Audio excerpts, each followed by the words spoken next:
7 మావోయిస్టులు మృతి. ములుగు జిల్లాలో భారీ ఎన్కౌంటర్. మృతుల్లో దళ కమాండర్ బద్రు, 25 ఏళ్ల లోపు వారు 5. 2 AK-40, 2 AK-47 సహా పలు ఆయుధాలు స్వాధీనం. బద్రుపై 20 లక్షల రివార్డ్. లొంగిపోమ్మంటే ఫైరింగ్ చేశారు ఎస్పీ శబరీష్.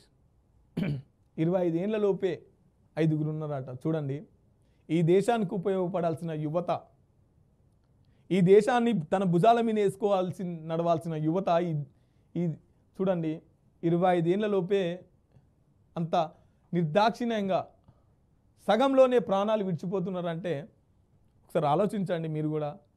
ఈ చావులు ఇంకా అవసరమా ముందు? ఒకసారి మీరు కూడా పునరాలోచన చేసి దీన్ని ఇగో దళ కమాండర్ బద్రుతో ఉన్నోళ్ళంతా.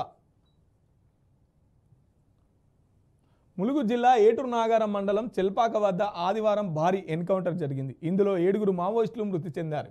వీరిలో దళ కమాండర్ బద్రుతో పాటు ఏరియా కమాండర్ మధు ఉన్నారు. మృతి చెందిన వారిలో 5 25 ఏళ్లలోపు వారే. మృతదేహాలను ములుగు జిల్లా ఆసుపత్రికి తరలించారు. పోస్టుమార్టం అనంతరం వారి స్వగ్రామానికి తరలించనున్నారు. ఇదిలా ఉండగా బద్రు కోసం పోలీసులు ఏండ్లుగా వెతుకుతున్నారు.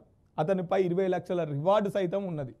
ఇగో బద్రు, ఈ దళ కమాండర్ పైన 20 లక్షల రివార్డు. అతను బయటికి వచ్చి జనజీవన స్రవంతిలో కలిస్తే 25 లక్షల రూపాయలు ఇస్తామని చెప్పేసి ప్రభుత్వం ప్రకటించింది రివార్డు. అయినా కూడా అతను లొంగిపోకుండా, అతను సమాధానం చెప్పకుండా ఎన్కౌంటర్ చేయడంతో వీళ్ళు తిరిగి కాల్పులు జరిపితే 25 ఏళ్లలోపు మొత్తం 7 ములుగు జిల్లాలను అయితే పాపం చాలా ఇబ్బందికర వాతావరణాలు. రాష్ట్రంలో బూటకపు ఎన్కౌంటర్లు, అరెస్టులు, నిర్బంధాలు, కంచెలు, ఆంక్షలు సైతం. ప్రజాస్వామ్య పాలనకు సైతం తూట్లు. అప్పులపై చర్చించేందుకు సిద్ధం. కేసీఆర్ పేరును పలికితే నైతికత రేవంత్కు లేదు. హరీష్ రావు చెప్పేసి ఈ పోస్టు పెట్టేసి ఇది మాట్లాడుతున్నాడు. అరెస్టులు, నిర్బంధాలు, కంచెలు, ఆంక్షలు సైతం. ప్రజాస్వామ్యకు పాలనకు సైతం తూట్లు. ఎప్పుడు గుర్తుకొచ్చింది ఇది హరీష్ రావు కంటే 10 ఏళ్ల తర్వాత, కుర్చీ కూలిపోయిన తర్వాత, కుర్చీ దిగిపోయిన తర్వాత ఇప్పుడు ప్రజాస్వామ్యం గురించి మాట్లాడుతున్నాడు. ఇలా ప్రభుత్వంలో ఉన్నప్పుడే కనీసం మాట మాట్లాడడానికి, మా బాధలు గిది అయ్యో దేవుడా అని చెప్పేసి మా బాధలు చెప్పుకోవడానికి ఇందిరా పార్క్, ధర్నా చౌక్ కూడా ఎత్తేసినప్పుడు ఈయనకి ఎక్కడ ప్రజాస్వామ్యం, నిర్బంధాలు, అరెస్టులు ఇవేం వినబడలేదు, అసలు కనబడలేదు. ఇప్పుడు కుర్చీ దిగినాక ఎన్కౌంటర్లు అని చెప్పేసి మాట్లాడుతున్నాడు. ఈ లయంలో జరగలేదా ఎన్కౌంటర్లు? ఎంతమందిని ఎన్కౌంటర్లు చేసినారు? వివేక్ లాంటి వాళ్ళను, శృతి చాలామందిని ఎన్కౌంటర్లు అయినాయి కదా వీళ్ళ హయాంలోనే. అప్పుడెందుకు మాట్లాడలే? ఎందుకంటే ఇప్పుడు సీటు కుర్చీ కూలింది కదా. అప్పులపై చర్చించేందుకు సిద్ధం. కేసీఆర్ పేరును పలికితే నైతికత రేవంత్కు లేదు. అబ్బా, అసలు నిజంగా ఈ ఓట్లు ఇది అనేది చాలా గొప్పది. కుర్చీ దిగంగానే ప్రజాస్వామ్యం గురించి మాట్లాడుతున్నాడు హరీష్ రావు.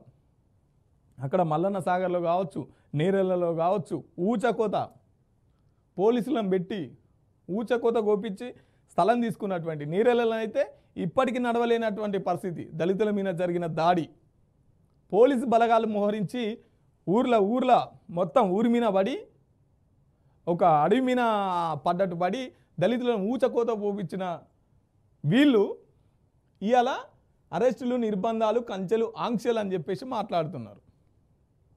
ప్రజా సంఘాలను ఎన్ని ప్రజా సంఘాలను అసలు వాళ్ళని బ్యాన్ చేసినటువంటి ప్రభుత్వం. ప్రజా సంఘాలు మాట మాట్లాడే పరిస్థితి లేదు. ఎక్కడన్నా ఏ డిపార్ట్మెంట్లైనా సమస్య ఉంటే ఆ డిపార్ట్మెంట్ వాళ్ళు బయటకు వచ్చే మాట మాట్లాడే పరిస్థితి లేదు.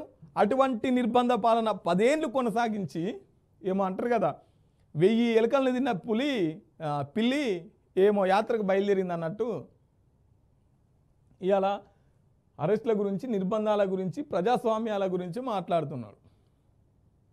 ఎంతమంది లాకప్ డెత్తులు జరిగినాయి 10 ఏళ్ళ బీఆర్ఎస్ పాలనలో? ఎంతమంది దళితుల మీద దాడులు జరిగినాయి? ఎంతమంది ఎన్కౌంటర్లు అయి చనిపోయినారు? ఎంతమంది మీద కేసులు అయినాయి?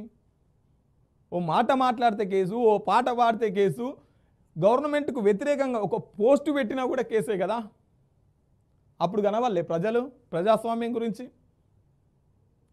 10 ఏళ్ల తర్వాత ఎలా మాట్లాడుతున్నాడు హరీష్ రావు ప్రజాస్వామ్యం గురించి?